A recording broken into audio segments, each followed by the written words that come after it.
Waktu minggu lalu kita belajar apa? Lupa, Bu. Kamu nggak berangkat ya? Tidak. Oh, siapa yang masih ingat? Ada yang masih ingat nggak? Enggak, Bu. Oh, sebelumnya kan kita udah ngomong. Aku ingat, Bu. Saya belajar tentang teks berita, Bu. Oh iya, Deska ini kayaknya rajin ya. Kita sekarang belajar tentang membaca teks prosedur. Ada yang tahu apa itu teks prosedur? Ya, Deska dulu apa Deska? Oh iya, baik. Sebelumnya Ibu akan menjelaskan tentang tujuan pembelajaran kita pada pagi hari ini ya. Jadi yang pertama adalah peserta didik mampu memahami informasi berupa gagasan, pikiran, pandangan arah atau pesan dari teks prosedur untuk menentukan makna tersurat dan tersirat. Baik, di dalam teks prosedur itu kan membaca teks prosedur itu ada gagasan tersirat dan tersurat. Nah, apa sih sebelumnya tadi kata Mbak Deska teks prosedur itu langkah-langkah ya.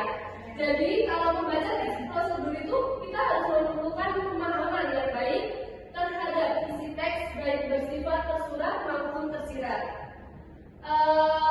Teks prosedur adalah teks yang menjelaskan langkah-langkah atau cara untuk melakukan sesuatu seperti cara memasak, merakit alat, atau menjalankan suatu kegiatan tertentu.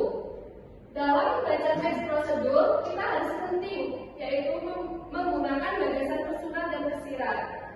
Baik, selanjutnya ada materi lagi, yaitu gagasan tersurat.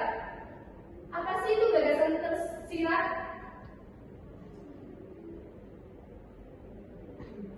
Ada yang tahu gagasan tersirat? Bu. Apa itu Mbak Dian? Boleh? Gagasan tersirat adalah informasi yang tidak secara langsung diungkapkan dalam teks, tetapi dapat dipahami atau disimpulkan oleh pembaca melalui konteks atau petunjuk yang ada dalam teks tersebut. Itu, Bu. Ya, baik. Itu adalah gagasan tersirat ya anak-anak.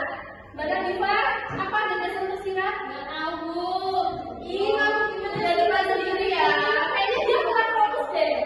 Jadi kita akan hanya berdiri dulu ya, karena dia kurang fokus. Kita coba berdiri semua. Masuk, Bu. Berdiri dong. Ayo. Sebenarnya nggak boleh ini ya, jangan turun. Ayo kita sebelumnya kita akan tes biji yaitu tepuk fokus. Gimana tuh? Melihat, mendengar, mengingat, fokus. Udah pada bisa kan? Semangat ya. Tepuk fokus. Melihat, mendengar, mengingat, fokus. Udah fokus Mbak Diva?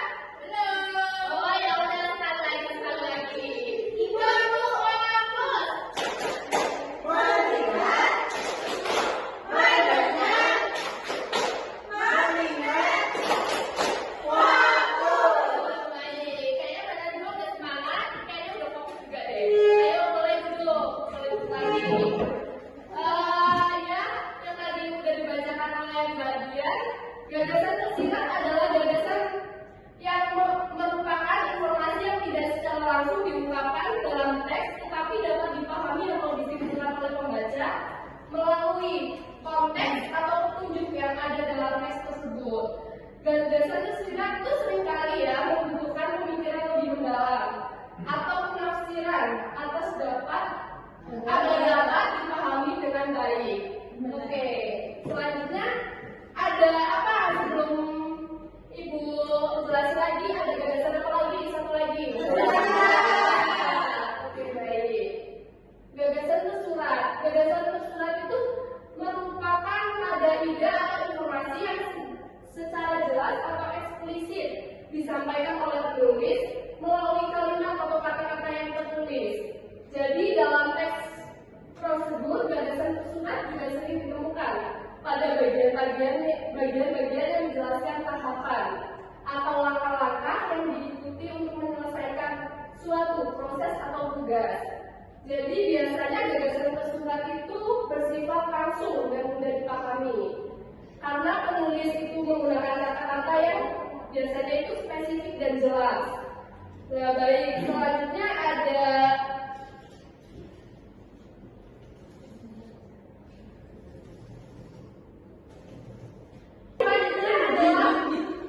pentingnya memahami gagasan tersurat dan tersirat dalam teks prosedur.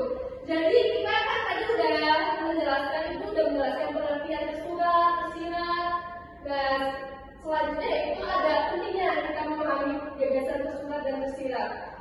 Dalam teks prosedur itu yaitu pemahaman yang baik tentang gagasan tersurat dan tersirat itu sangat penting. Membantu kita untuk membaca untuk mengikuti langkah-langkah secara langsung dan jelas. Sementara itu, gagasan tersirat memberikan pemahaman lebih dalam mengenai elemen-elemen yang mungkin tidak dijelaskan secara rinci ya, seperti waktu, urutan, atau teknik yang harus diterapkan. Baik, itu adalah pentingnya memahami gagasan tersurat dan tersirat. Ada materi yang selanjutnya yaitu ada contoh, kayak langkah-langkah, yaitu itu langkah-langkahnya proses kerja PDAM dalam menjernihkan air. Di sini ada yang mau membacakan. Ibu, Evi, boleh jelasin langkah-langkah proses kerja PDAM dalam menjernihkan air. Coba yang pertama. Proses kerja PDAM dalam menjernihkan air. Nggak boleh bisa ya, kalau bisa.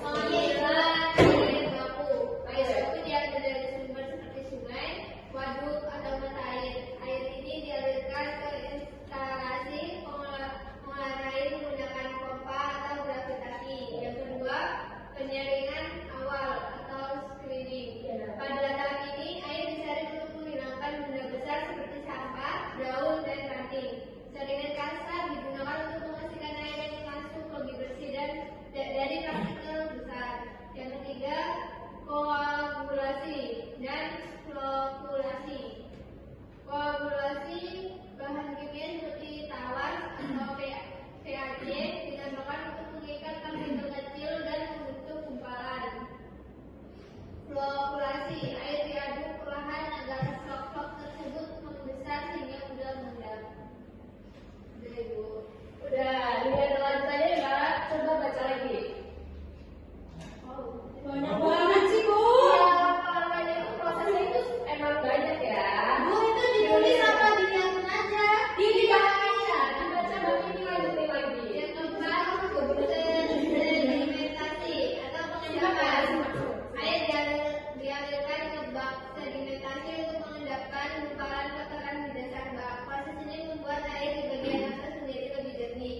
Yang kelima, filtrasi, penyaringan halus. Air jernih dari bak sedimentasi disaring melalui media pasir dan kerikil untuk menghilangkan partikel kecil yang masih tersisa. Yang keenam, disinfeksi. Tahap ini bertujuan membunuh kuman dan bakteri yang masih ada. Biasanya, klorin ditambahkan ke dalam air sebagai desinfektan. Yang ketujuh, distribusi air bersih. Air yang telah melalui proses penjernihan ini kemudian dialirkan ke pelanggan melalui jaringan pipa distribusi PDAM. Oh, baik, terima kasih ya Mbak Raffi. Baik, selanjutnya di sini udah pada jelas semua kan apa itu gagasan tersurat dan tersirat? Coba ada yang bisa jelasin salah satu nanti Ibu kasih hadiah loh. Deska Bu. Deska, Jadi gagasan tersurat itu merujuk pada informasi yang segera jelas dan eksplisit disampaikan oleh penulis melalui kalimat yang tertulis. Sedangkan gagasan tersirat itu informasi yang tidak secara langsung diungkapkan dalam teks Bu. Oke, baik. Jadi itu materi. Nah, tadi kan Ibu udah jelasin tuh gagasan tersurat, gagasan tersirat. Nah, sekarang Ibu ada lembar soal. Kalian minta individu atau kelompok? Kelompok. Gimana Ibu? Gimana saat kelompokan? Kenapa? Dia jauh diarah dia. Semuanya diarah. Ya udah, itu bagikan ini ya sedikit lembar soal.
baik. Itu adalah materi pada pagi hari ini. Jadi untuk ketua kelas boleh disiapkan untuk mengakhiri pembelajaran pada pagi hari ini. Baik, untuk mengakhiri pelajaran pada sore hari ini, berdoa untuk keamanan